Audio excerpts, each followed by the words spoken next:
Hello friends, आप सबका स्वागत है मेरी इस नई वीडियो में, जहां पे आज हम टू प्रूव इररेशनलिटी का आंसर पैटर्न देखने वाले हैं। अब ये आंसर पैटर्न किस चीज़ में काम आएगा? एक्सरसाइज 1.3 जो है, जो इस टू प्रूव इररेशनलिटी के कंसेप्ट पे बेस्ड है, उसके अंदर ये आंसर पैटर्न हमको काम आने वाला है। तो शुरू करते हैं।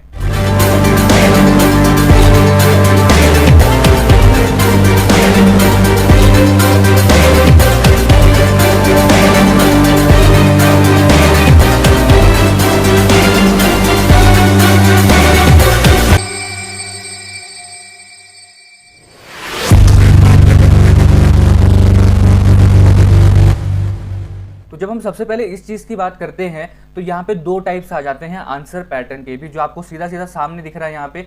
ये है हमारा डायरेक्टली रूट वाला पैटर्न, ओके, जिसके अंदर आपको एक नंबर दिया होगा रूट वाला, और उसके ऊपर से हमको पूरा का पूरा प्रूफ करना है। और एक पैटर्न होता है जो कि प्लस एंड माइनस का भी यूज करता है, तो वो तो इससे भी आसान टाइप है, और वो क्वेश्चन सॉल्व करते करते हम उसको समझ ही जाएंगे। तो सीधा सीधा क्वेश्चन कैसे पूछेंगे? Prove that root X is irrational. जो रूट एक्स है यहाँ पे, ये आपका कोई भी वैल्यू हो सकता है, that is root 2, root 5, root 7। अभी हमको यहाँ पे खुद को ही गलत प्रूफ करके आंसर को सही दिखाना है। हमें क्या दिखाना है कि जो रूट एक्स है ये इररेशनल है। तो हम सबसे पहले क्या करेंगे? हम अजम्पशन ऑफ कॉन्ट्राडिक्शन करेंगे। अजम्पशन ऑफ कॉन्ट्राडिक्शन मतलब क्या?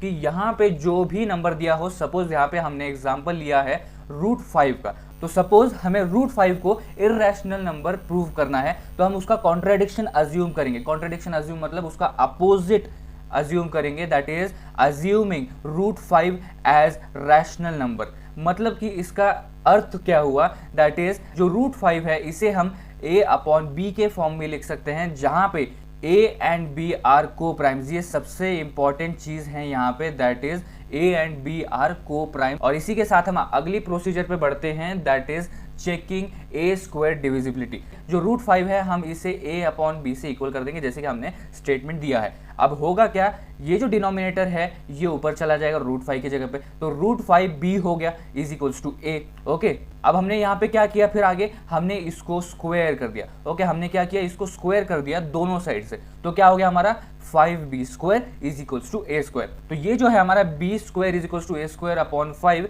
ये हमारा इक्वेशन 1 बन जाएगा। अब जैसे कि मैंने बोला ये इक्वेशन 1 बन जाएगा, इसका मतलब ये होता है अगर 5 a स्क्वायर को डिवाइड कर सकता है तो वो a को भी डिवाइड कर सकता है। तो यहाँ पे हमको एक थ्योरम दिया है जिसके बेसिस पे हम बोल सकते हैं कि अगर 5 a स्क्वायर को डिवाइड कर रहा है तो वो a को भी करेगा, that is if p divides a square then p divides a also. तो हमें यहाँ पे दिखाना क्या था? दैट इज जो a है इसका एक फैक्टर निकलता है, दैट इज 5।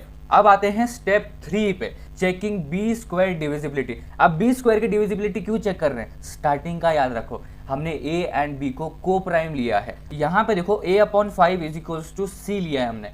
अब वहां पे a अपॉन 5 क्यों लिया? फिर इस स्टेटमेंट के हिसाब से, ओके। अब ऑब्वियसली क्या हो जाएगा? a is equals to 5c हो जाएगा। अब वापस हम इन दोनों को स्क्वायर करेंगे, जो कि हमें a square is equals to 25c square देगा। अब इक्वेशन 1 से अगर a स्क्वायर की वैल्यू निकाले तो क्या निकलती है? That is 5b square. अब 5b square is equals to 25c square, और ऑब्वियस सी चीज है ये जो 5 है ये 25c स्क्वायर को 5 से कट करेगा।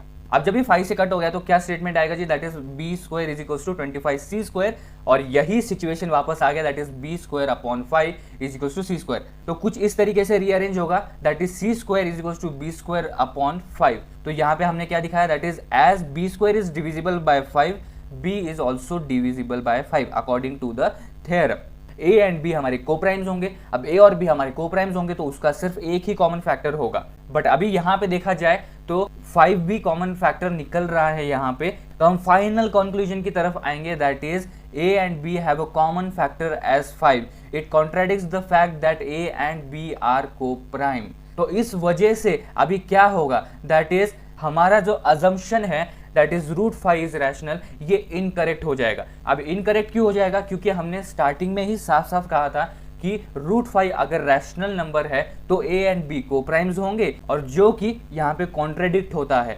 कुछ ऐसा सिचुएशन अपोजिट में क्रिएट किया हमने कि वो कॉन्ट्राडिक्ट करेगा, और हम सीधा सीधा रूट 5 को इररेशनल नंबर घोषित करेंगे।